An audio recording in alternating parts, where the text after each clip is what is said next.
अच्छा मोटरसाइकिल है, आपका नहीं मोटरसाइकिल है, वो सिन गुड्स कैसा हो गया भाई 350 सीसी के ऊपर? अरे भाई तुम्हारा कंपनी तुम्हारे को नहीं दे रहा होगा तुमको, तुम गाड़ी में फिरते भाई 350 सीसी के ऊपर है वो सिन की इज्जत करता हूँ। टीआरएस पार्टी बगैर केसीआर के कुछ भी नहीं है। चाइना वन इंडिया पॉलिसी को नहीं मानता है, हम वन चाइना पॉलिसी को मान रहे हैं। कैसा हो रहा है बता रही? आज भी वो कहते हैं, कई जगह पर बोलते क्या वो वन इंडिया पॉलिसी को मानता है? सरकार, हम सरकार से जवाब। और मिलाद जुलूस पूरे तेलंगाना में 14 सितंबर के दिन, इतवार के दिन निकाला जाएगा कामयाबी के साथ। और हमारा मानना यह है कि रसूलुल्लाह सल्लल्लाहु अलैहि वसल्लम का मिलाद जो है वो तो दुनिया में होता आया है और सुबह क़यामत तक होता रहेगा इंशाअल्लाह ताला। नहीं, हमको एक बात बताइए, जम्मू में क्यों नहीं मना, कश्मीर में क्यों नहीं मनाते आप लोग? कश्मीर का जो जितने राजा थे वो पूरे तो गोरों के नीचे थे, अंग्रेजों के नीचे थे। आपका मुख्यमंत्री जो एक ट्रंकेटेड सीएम है JNK का, उसको अपनी दीवार कूद के जाना पड़ा मार्टियर्स डे मनाने। मौलाना अलाउद्दीन को, जो मक्का मस्जिद से अंग्रेजों के खिलाफ निकल कर, तुर्रेबाज खां को, इतने बड़े बड़े लोग हैं, अब बात करिए ना उनकी, आप उसको सिर्फ हिंदू मुस्लिम कर देते। ये ट्रम्प को हम बोलना चाह रहे, तुम में अगर इतनी हिम्मत है ना तो वो बंद कराओ जो जेनोसाइड हो रहा है गाजा में। बकवास बंद करना बंद करो तुम। मैं 6 जंग बंद कराया, अरे जो दुनिया, सारी दुनिया देख रही है अपने घरों में बैठकर, जो जेनोसाइड फलस्तीनियों का हो रहा है, रुकाओ ना उसको।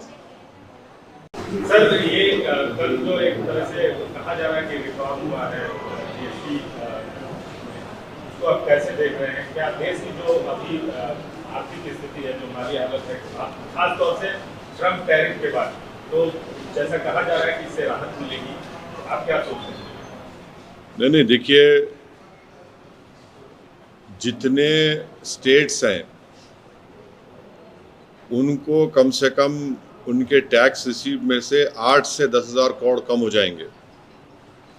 तो इनका कंपनसेशन मैकेनिज्म क्या होगा, इसका तो कोई जिक्र ही नहीं है।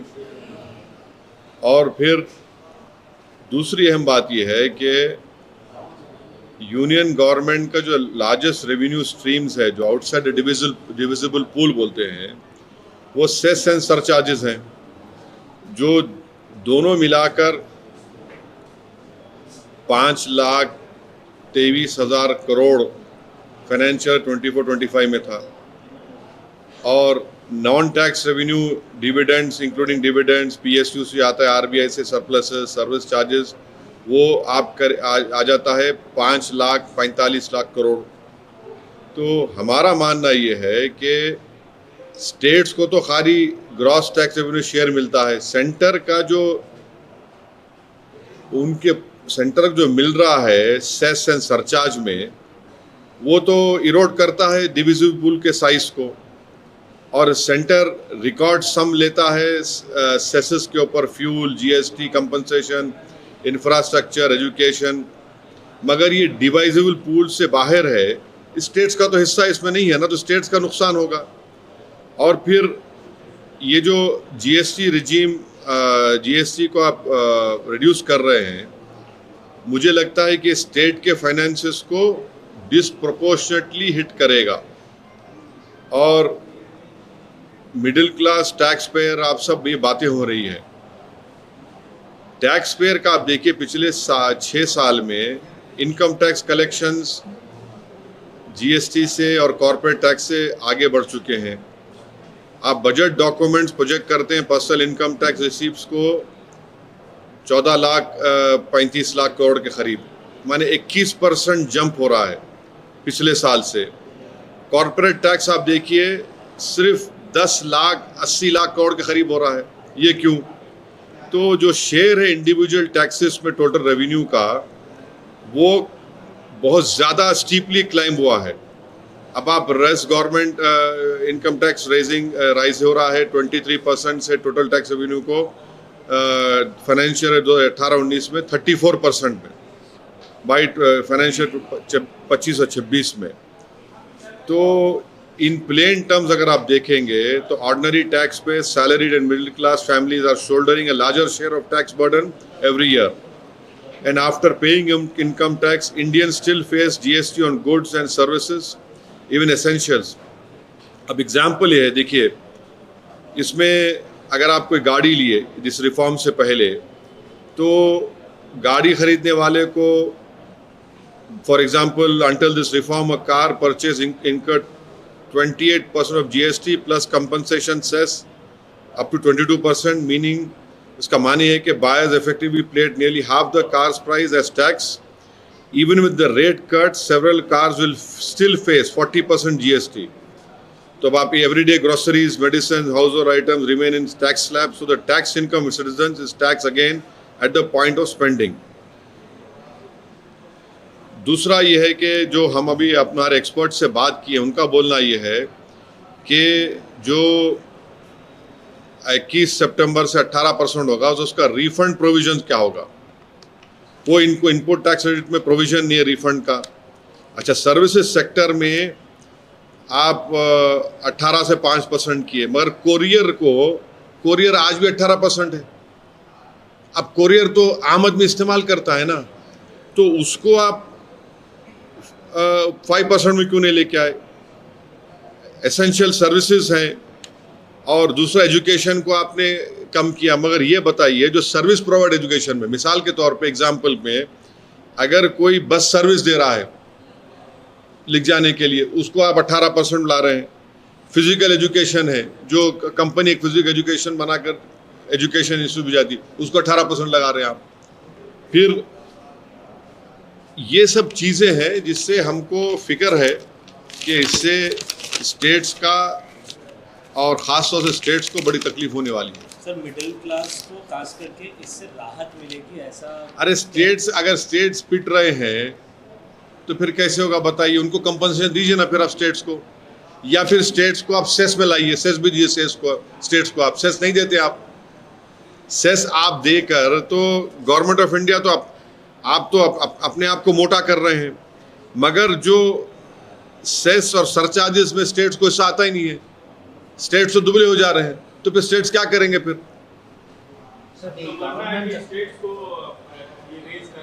नहीं, देखिए अगर आप जो यूनियन गवर्नमेंट के जो लार्जेस्ट रेवेन्यू स्ट्रीम्स हैं उसको आप आउटसाइड डिवाइजिबल पूल रख रहे हैं, एक सेस एंड सरचार्जेस है, दूसरा नॉन टैक्स है, तो स्टेट्स को लेके आई ना इसमें। फिर आप स्टेट्स कैसे चलाएंगे भाई? So the central government is arguing that by doing this rate rationalization, we are putting more money in people's hands. Consumption will increase, tax will increase. Do you think this is a solution that they are pitching for the states rationally? These are all rhetoric, dialogues, which we have seen in last 11 years. It has not helped the common man. Sir, आपने courier की बात की है, कई सारे ऐसे commodities है जैसे बेसिक नीड, ऑयल, शैम्पू वगैरह पर भी उतारा गया है, तो आपको क्या लगता है कि कोई और चीज़ पर इसको उतारना चाहिए था? मैंने आपसे कहा ना कि मिसाल के तौर पर जो रिफंड प्रोविजन है इनपुट टैक्स क्रेडिट का, इसमें कोई प्रोविजन ही नहीं है रिफंड का। अब मेरा 28 लाख का सामान है, आप उसको रिफंड का क्या करेंगे? फिर आप मिसाल दे रहा हूँ आपको, उसके क्या करेंगे आप? तो ये चीज़ें हैं। अब जो आपका इनपुट मटेरियल है टेक्सटाइल का, फुटवेयर का, वो हायर फिनिश गुड से ज़्यादा है, वो उसको क्या करेंगे आप? तो ये सब चीज़ें हैं जिसका सरकार को गौर करना चाहिए था। अब देखते हैं क्या होगा। अब वो ओवरऑल क्या है कि जो मौजूदा अच्छा, मोटरसाइकिल है, आपका नहीं मोटरसाइकिल है, वो सिन गुड्स कैसा हो गया भाई? 350 सीसी के ऊपर। अरे भाई, तुम्हारा कंपनी तुम्हारे को नहीं दे रहा होगा तुमको, तुम गाड़ी में फिरते भाई, 350 सीसी के ऊपर है, वो सिन गुड कैसा हो गया बताइए? सर, ओवरऑल क्या ये वेलकमिंग डिसीजन है आपकी तरफ से? नहीं, हम वेलकम नहीं कर सकते क्योंकि स्टेट्स की हालत बड़ी खस्ता हो जाएगी। स्टेट्स के फाइनेंसेस पे, रेवेन्यूज पे बहुत बड़ा असर पड़ेगा, और सरकार उनको कंपनसेशन क्यों नहीं देती? फिर कम से कम एक स्टेट को 8 से 10 हज़ार करोड़ के रेवेन्यू का लॉस होने वाला है, इनका जो मिलने वाले हैं। जो मौजूदा आर्थिक हालात में देश के, खास तौर से टैरिफ लगाने के बाद लॉजिक ये दिया जा रहा है इस को लेके कि जो उससे हालत खराब होती जा रही थी उससे कहीं न कहीं राहत मिलेगी इससे? कैसा राहत मिलेंगी? मैं आप जब भिजा रहा हूँ बना के एक्सपोर्ट करूंगा मैं। 65,000 करोड़ का मोटर पार्ट्स का एक्सपोर्ट है अमेरिका को, आधा तो हिट कर गया। जेम्स एंड ज्वेलरी में और रेडीमेड गारमेंट्स में ये लेबर इंटेंसिव है, ये हिट कर गया। उसके क्या कर रहे हैं आप लोग? So some Congress leaders have pointed out that this rate rationalization coming now, more than an economic reform, it's a political move ahead of elections. Do you think? So I don't see that is for them to answer. You sir are- कई regional parties का यही demand था, जो भी है। सियासत करते हैं 8वें साल कौन कह रहा है जो तेलंगाना की सियासत करते हैं हम? आने आप क्यों लिमिट कर रहे हैं हमको? नहीं, तेलंगाना कर तो यहाँ क्यों आते फिर हमारे पास आप? नहीं तो क्योंकि तेलंगाना की सियासत पे आपका एक मतलब आपका असर पड़ता है, हर जगह असर पड़ता है। दुबई की सियासत में एक चीज उभर के आई, एक राजनीतिक परिवार में जिसके आप करीबी भी रहे हैं, सपोर्टर भी रहे हैं, जो MLC कविता है केसीआर की बेटी, उन्होंने एक तरह से उनकी प्रेस कॉन्फ्रेंस देखी जाए तो पार्टी के खिलाफ बगावत किया है और उसके बाद उनको सस्पेंड भी किया गया है। इस पूरी राजनीतिक प्रक्रिया को आप कैसे देखें?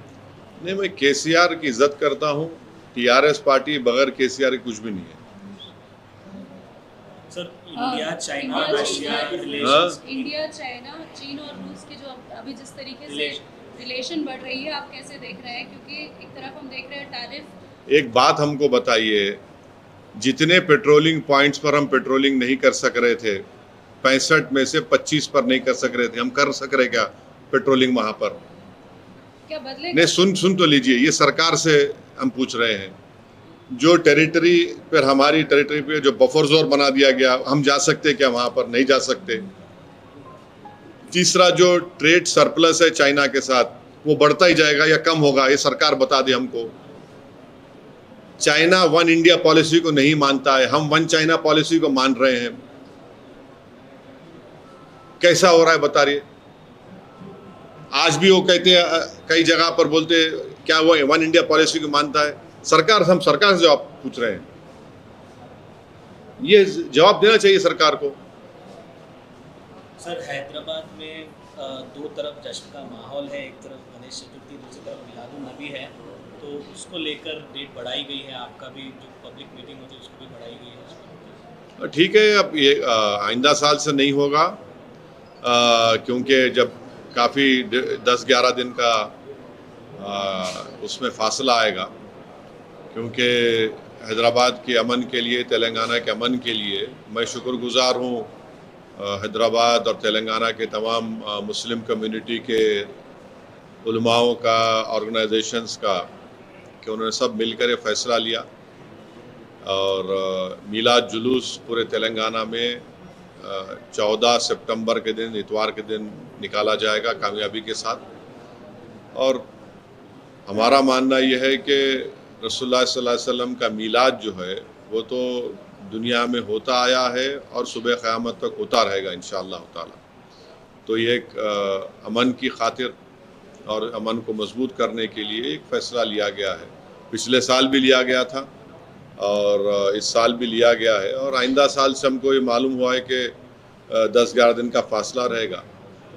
तो हम यही चाहते हैं कि बस अमन रहे और हर कोई अपने अपने त्यौहार को, और ख़ास तौर से ईद मिलादुन्नबी को, जश्न रहमतुल्लाह अलैहि सल्लल्लाहु अलैहि वसल्लम को अपने पूरे खुशू और खुजू के साथ और पूरी रूहानियत के साथ उसको हम मनाएंगे और मनाते जाएंगे।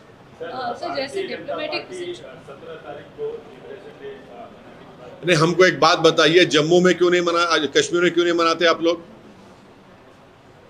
कश्मीर का जो जितने राजा थे वो पूरे तो गोरों के नीचे थे, अंग्रेज़ों के नीचे थे। आपका मुख्यमंत्री जो एक ट्रंकेटेड CM है JNK का, उसको अपनी दीवार कूद के जाना पड़ा मार्टियर्स डे मनाने के लिए। जो लोग मर गए थे उस राजा के खिलाफ निकल कर, और वो राजा जिसको अंग्रेज सपोर्ट कर रहे थे, आप वहां पर कश्मीर में मना नहीं दिए, पूरों को आप बंद कर दिए। ये हिपोक्रेसी क्यों है? और फिर आप क्यों नहीं मानते मौलाना अलाउद्दीन को?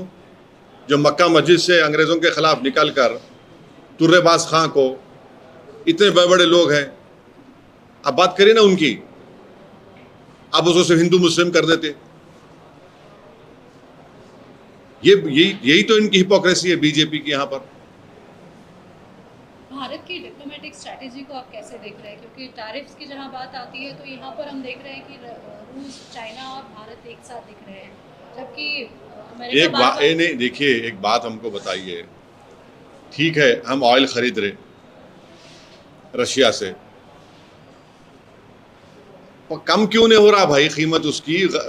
वो क्यों नहीं हो रहा कम? वो तो बताओ। ठीक है हमारा सॉवरेन डिसीजन है, हम खरीदे, कोई हमको बोल नहीं सकता हम कहाँ से खरीदे ना खरीदे, मगर पब्लिक को फायदा क्यों नहीं हो रहा? फिर खाली बड़े बड़े सरमायादारों को, बड़े बड़े लोगों को फायदा हो गया, कंपनीज को फायदा हो गया। जिस तरीके से अमेरिका कह रहा है कि भारत की दोस्ती जो रूस के साथ हो रही है उसी की वजह से यूक्रेन का युद्ध चालू है और तेल के साथ। अरे देखिए ये ट्रम्प को हम बोलना चाह रहे, तुम में अगर इतनी हिम्मत है ना तो वो बंद कराओ जो जेनोसाइड हो रहा है गाजा में, बकवास बंद करना बंद करो तुम। मैं 6 जंग बंद कराया, अरे जो दुनिया, सारी दुनिया देख रही है अपने घरों में बैठकर जो जेनोसाइड फलस्तीनियों का हो रहा है, रुकाओ ना उसको। हिंद रजब एक बच्ची है मालूम आपको, उसकी गाड़ी के ऊपर 300 गोलियां चला इजरायली फौज, 300 राउंड्स। बोलो उसके ऊपर ट्रम्प क्यों नहीं बोलते? उसके ऊपर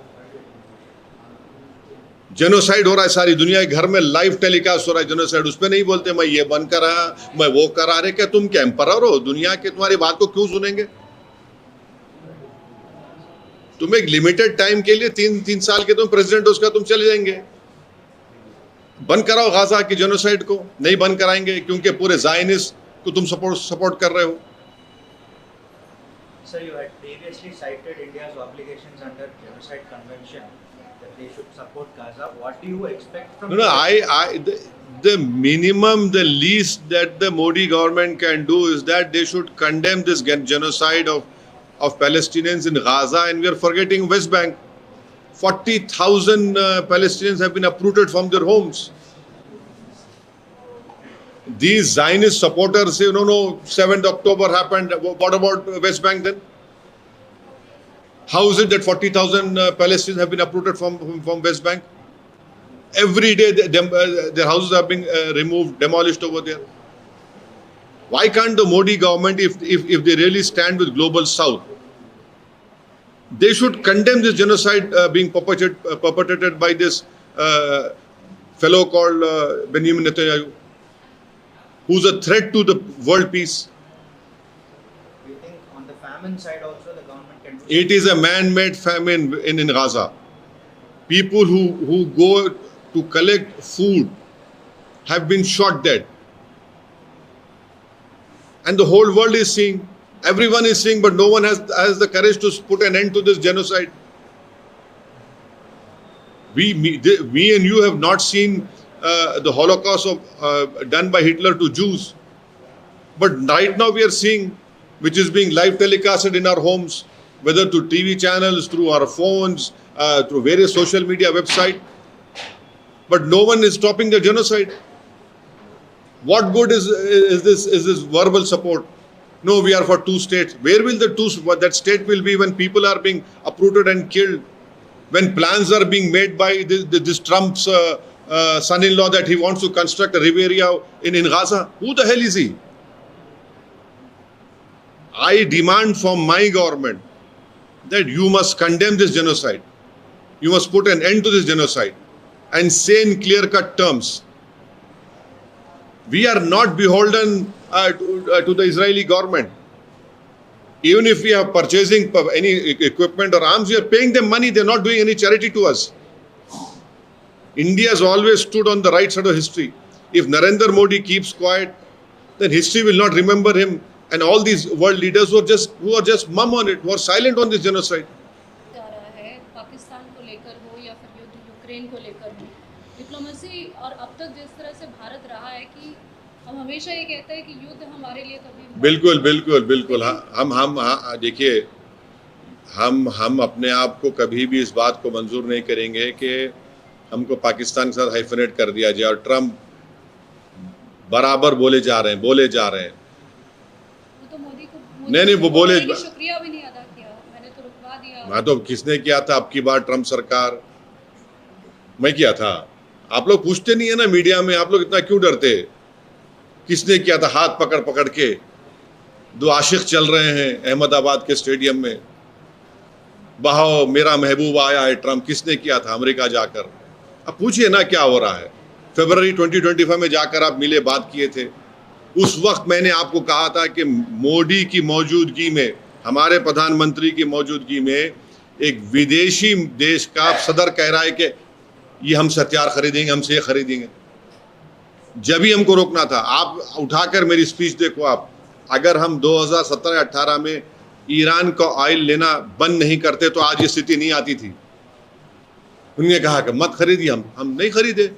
अगर हम उसी वक्त बोलते कि तुम कौन होते, हम ऑयल खरीदेंगे, जैसा आज आप कह रहे हैं कि हम ऑयल खरीदेंगे, और उस वक्त आप बोल देते कि हमारे देश के लिए ईरान का ऑयल चीप ऑयल था उस वक्त, वो तो रुपीज में हमसे पैसे लेने तैयार थे, हमने बंद किया, गलत किया हमने। इतने साल वेरियस गवर्नमेंट्स ने यूएसए की रिलेशनशिप में इन्वेस्ट किया, आज क्या हो रहा है? सब खत्म हो गया।